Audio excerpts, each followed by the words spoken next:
So we are going as to a discuss about repository pattern, design pattern in C#. Repository design pattern in C#. Yeah, Deepak, continue. yeah, repository as a layman, if we are talking about repository uh, is a container, like as we can store all the things in it. So like as a container, this is the repository. And if we are talking about repository design pattern, so this is comes under in structural design pattern, and the repository design pattern is used to create an abstraction layer between the data access layer and the business layer in the application.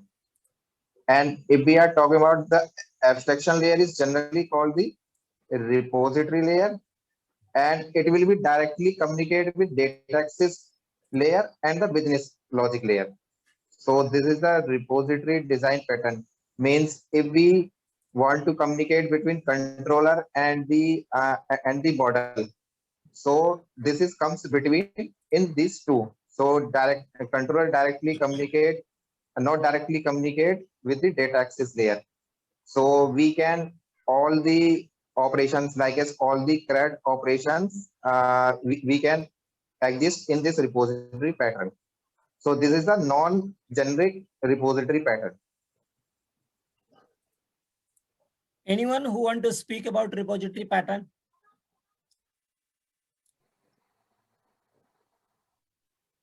Okay. Let me share my screen. Okay. Then we're gonna to discuss. There's one link on which we will read and then we will discuss. So this is repository design pattern. We're gonna to discuss.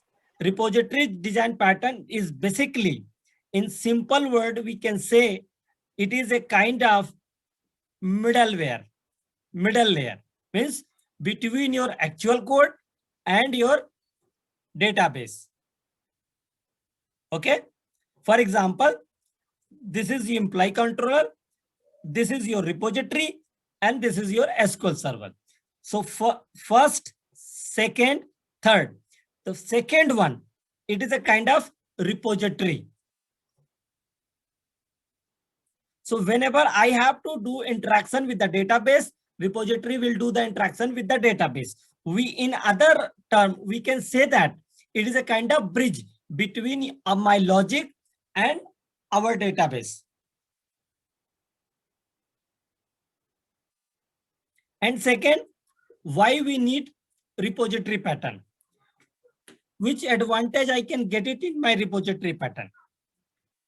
Separately, it will be different from database to controller. Then it will be a separation of concern also.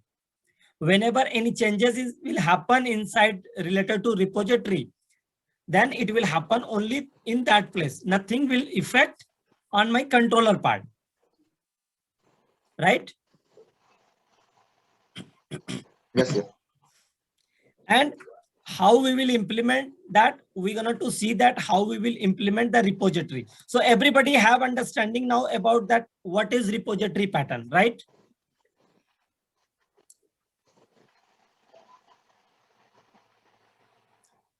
Second, suppose I have a database, this one, employee. These are the detail which inside employee. Then first of all, I will create this particular table and I will insert these record.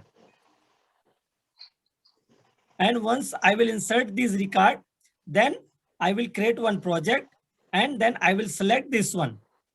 After then I will take the MVC, and here you can select the authentication. And then here you are going to select whether you want to do connectivity with the entity or it will be the ADO.A. It is up to you. Then we will select here entity framework. And then we will specify the authentication, the SQL server name also, as well as the database. Then we can test the connection, as well as we can put on OK. Once these things will done, and here we can choose that in which entity framework version we are going to make. So always we will select the latest version in the project. Then from here, So anybody who have done the work in database first approach, then here we select the store procedure, table, view, everything we select here. And then you will get this edmax file. And then you are going to create a employee repository. What you will do, you will make a simple interface. So this will be a good question that suppose I have some method. I want that if I specify, if somebody use my class, he have to implement all the method. That moment we can create an interface. So whatever we will declare inside interface, he have to give the implementation of all. So that is the advantage of interface. And there will be no implementation, only we have the declaration with their signature, right? And then Yes, sir. here we have a responsibility of each method. Get all, it will get all. Get by ID, you will pass one ID. Insert, it will insert the record into your table. Then update, it will update the things. Delete, will perform their delete operation. Save, it can perform the operation of post. So here, this will be get, this will be get with ID, insert, it will be post, and then you have put operation, then delete. Okay, let's start then. I start the recording and let's have understanding on this. So wherever you have doubt, let me know. So this is clear to everybody, right? Then here we are creating one repository class. So what will happen? We will create a simple repository, and then the interface which I have defined here, I need to inherit here. So whatever the method I have given inside here, I need to give the implementation here. Means I cannot leave one method without their implementation here, because we have provided the function signature with the means declaration over here. Then we need to give the implementation here. This is the advantage of interface. And this can be a good interview question also, that, hey, there is one method.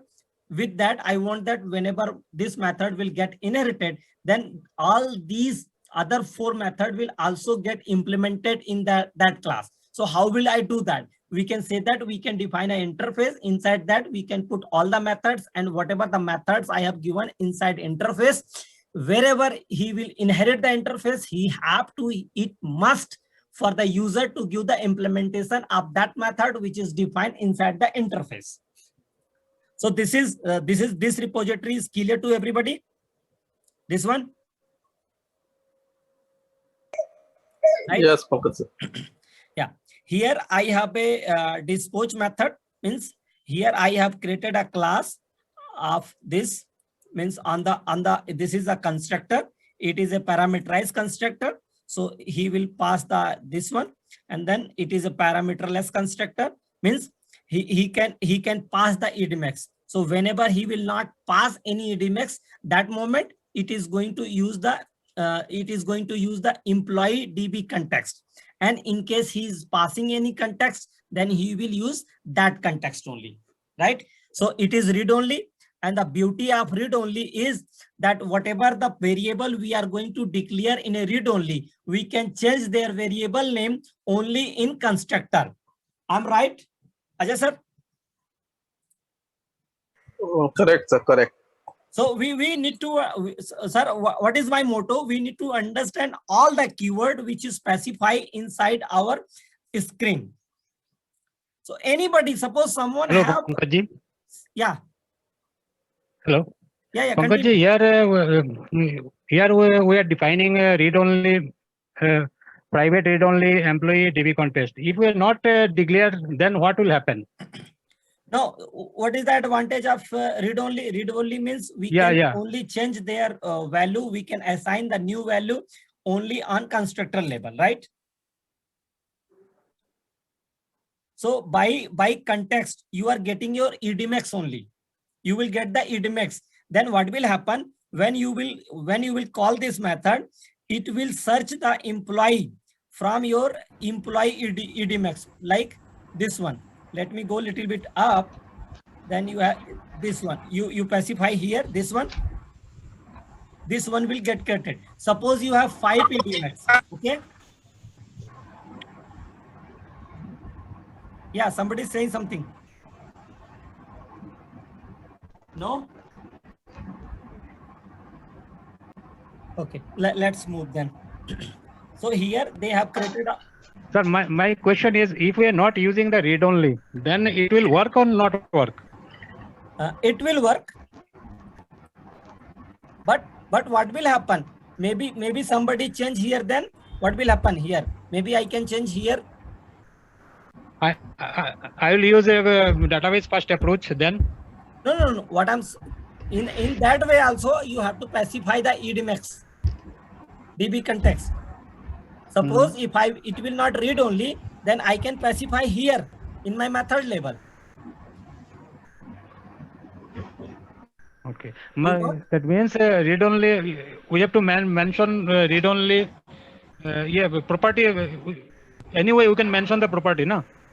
Yeah, we can mention, but if it will not read only, then I can change their value inside this method also. So it will volatile the rule. Okay. So what I want that it could get changed only inside constructor. That's why they have defined 2 constructor. One is parameter constructor, another is parameterless constructor. So whenever he will not give any input, that moment this one will get called. Whenever he will give the input, only that EDMX get created. I hope you got it. Yeah, right. Okay, let's move. So here no doubt. And then we have a virtual method. So can anyone explain me that why we keep this method as a virtual? Anyone?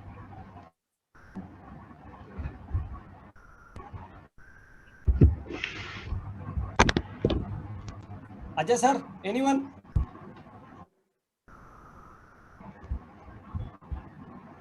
Means wherever I will inherit this, that time I can override and I can hide also. That's why they are implementing here as a virtual. Okay. So on dispose, they are calling this, and here we have the garbage collection. This is basically the class name.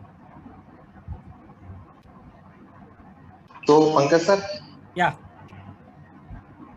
so it is must to implement dispose method or No, it not? is not must to implement, but if we will implement the dispose method, it will good for us. Because if you will create an object, then GC will automatically destroy the memory, but it will destroy when the cycle will run. But why we will wait for that? Garbage collector is automatically dispose the any instance, or No, it will is dispose created? automatically, but when where cycle will come, right, in GC cycle, then it will dispose. So here what we are doing, we are saying that, hey, I created the object and I don't want to use that object now in the future. Then what I will do, I will call the dispose method after this method. Okay. Okay. So Pankaj sir, one interviewer asked me, so how to implement this garbage collector? So it is manually implemented or by default is created by .NET framework? It will Garbage work by collector. default also. You can implement forcefully also. So it should be implemented on server side or client side? No, it will never at client side. Garbage collection will run only in C# code. Garbage collection will always run into C# code, and C# code always run at server side. You got it? Hello. Yeah. It is application wise or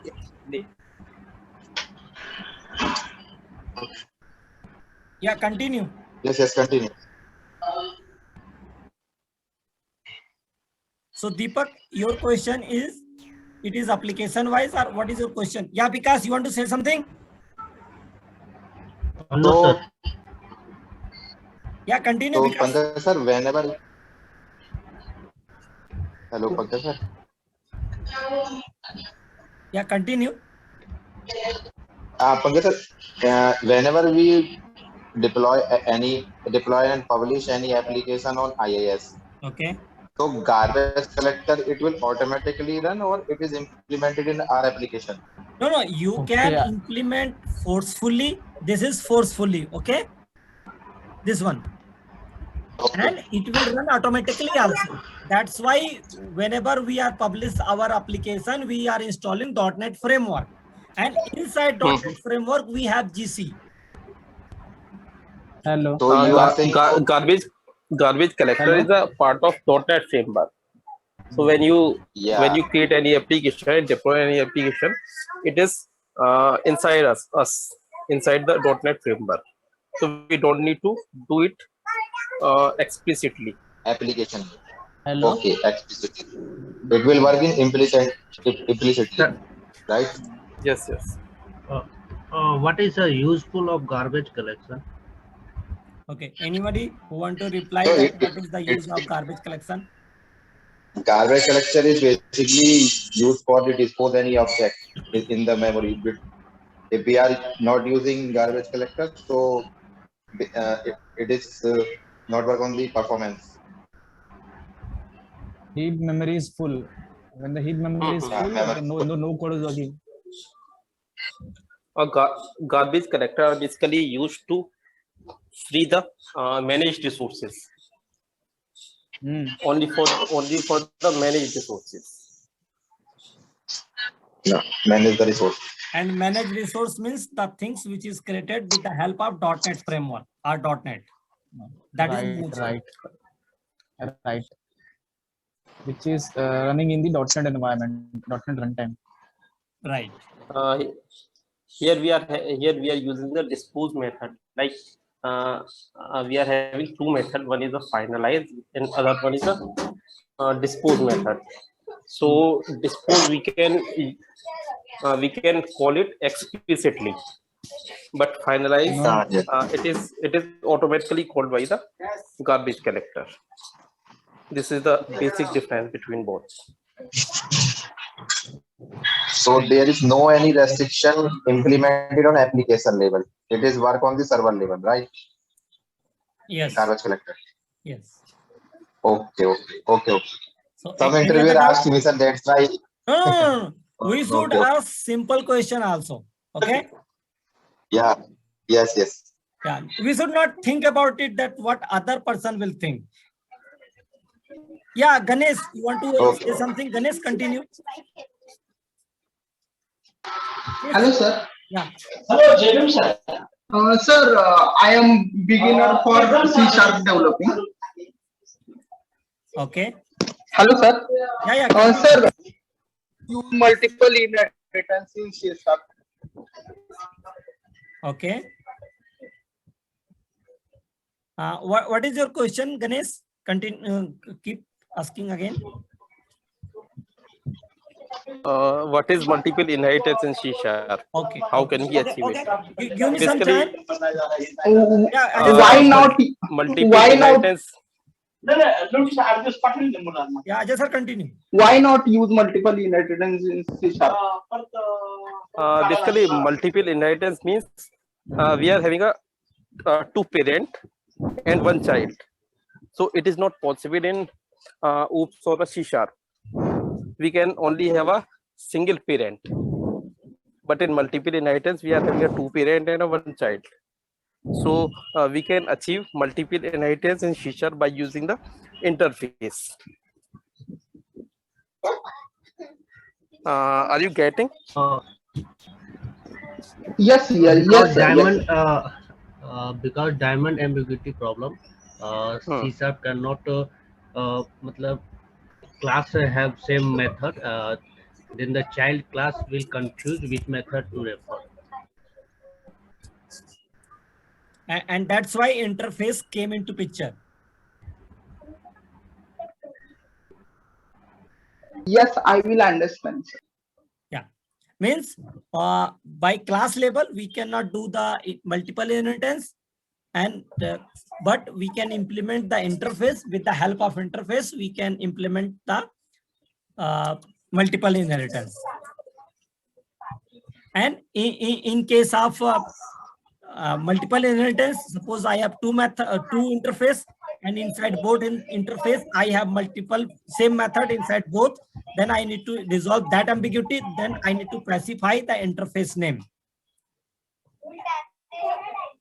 Okay, Ganesh? Yes, right, sir. Yeah. Let's Yes, sir. Thank you. okay, thank you. Continue, Pankaj sir. Yeah, let's continue. So here we have a repository. So everybody can understand that how repository get created. Okay. This is our repository. Let's move the next. Then we will add a controller. We will take simple one controller. We will give the name of controller, and it will be the default one. Controller name will be default one. So what I will do, it will inherit the controller, and then again it will inherit that interface which I have given as a interface. I will get the object of that. And then again, here also I have two constructor. One is the default constructor, and then second one is parameterized constructor. So I hope everybody know that what is the advantage of get, HTTP get, put, post, delete. Post. Anyone have doubt? So can someone explain me the difference between HTTP get and put and patch? Yeah, Sanu. Sir, please, sir, please explain about the HTTP get and post once. Okay. So whenever I want to get the record from database, that moment I am going to add here HTTP get. Whenever I have to insert some record and I need to get the record also, that moment I can use HTTP post. Okay. Okay. Sir. So this is our controller. Here we are calling that method. Okay, sir. And here we are checking the model. And then we are calling that method. We are inserting here and we are specifying the model. And here we are calling that repository.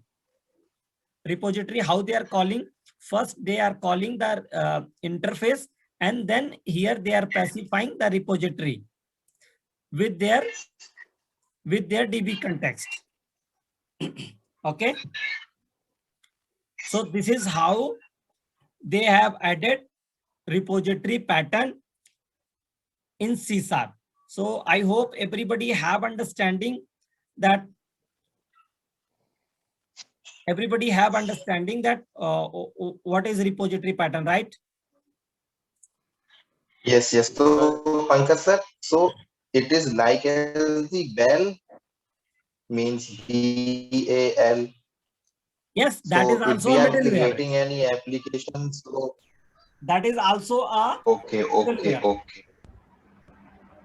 Middleware means business access layer, right? Yeah. And here, yeah, anybody want to say something? Should we move next then?